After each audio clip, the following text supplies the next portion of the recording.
moves in my heart, I'm gonna sing till the Spirit moves in my heart. I'm gonna sing till Jesus comes. A man's time, rather, when you look at Cain and Abel, and how Abel was righteous and he was slain. You can read about the many prophets and the holy men of God who were persecuted and killed. So it says, and when he had opened the fifth seal, I saw under the altar the souls of them that were slain for the word of God and for the testimony which they held. And they cried with a loud voice, saying, How long, O Lord, holy and true, dost thou not judge and avenge our blood on them that dwell on the earth? So these people that are dead are not literally crying out. This is figuratively speaking. The dead know nothing. They have no thoughts. They have no love or no hatred. They are dead. And they turn to dust. For dust thou art, unto dust shalt thou return. Okay, that's the curse that was given to man for sin. Okay? So they are crying out as Abel's blood cried out. Again, this is not literal. Okay? So it said they cried out with a loud voice. And they said, How long, holy and true, dost thou not avenge thy blood? When are we going to have vengeance? Okay? I want you to understand. Verse 11.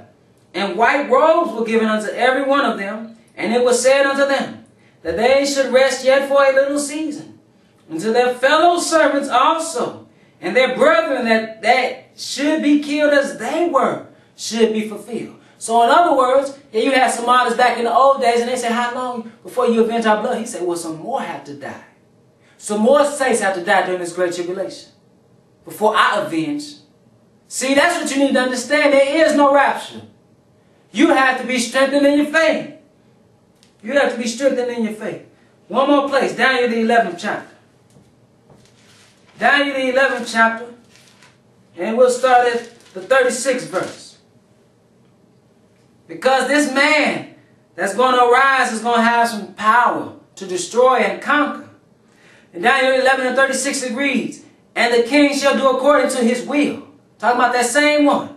And he shall exalt himself and magnify himself above every god, and shall speak marvelous things against the God of gods, and shall prosper till the indignation be accomplished. For that is determined shall be done. So again, he has exalted himself. He's going to stand in the holy place saying he is God. He's going to exalt himself. Neither shall he regard the God of his fathers, nor the desire of women. That gives you a clue of who it is. He's not going to desire a woman, nor regard any God, for he shall magnify himself above all. You read about the blasphemous titles of the pontiffs.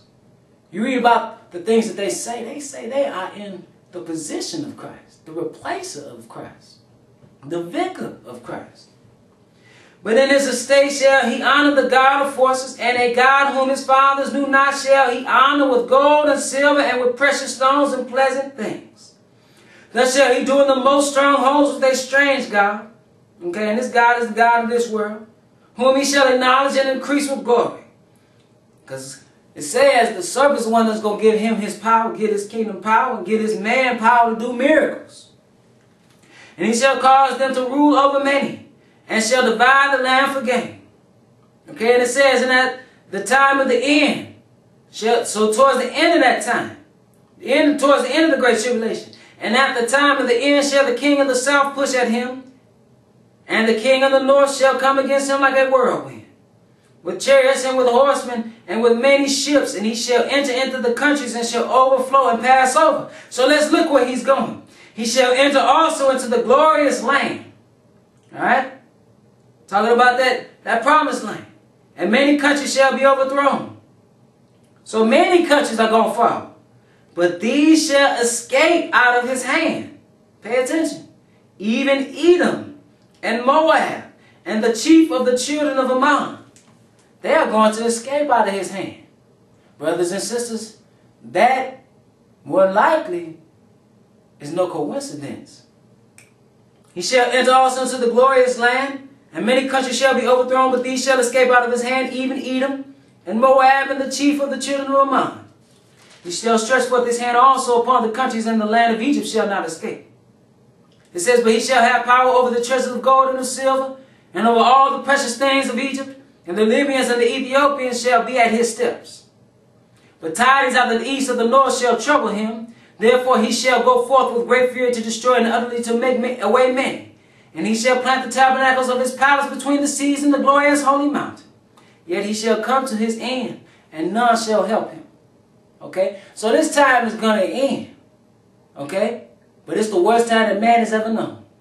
Be the worst time that man has ever seen. But God has a place of safety for you. But don't think that you're going to get into the place of safety if you're not keeping his laws and statutes and commandments. Don't think if you're not obedient, you're just going to walk into the place of safety. He is not going to deliver you. He's delivering those that are following him now. And even all of them are not going to be delivered. So brothers and sisters, I just wanted you to be aware, because there is a lot of false teaching, a lot of false doctrine pertaining to the Great Tribulation and the rapture. And you need to understand what is going to occur prior to his coming. We're going to have Great Tribulation. He's going to have a place of safety.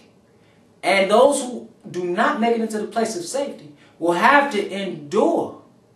Some will die. Many will suffer persecution. But you have to endure, because he can deliver you even from death. I want to thank you for your time.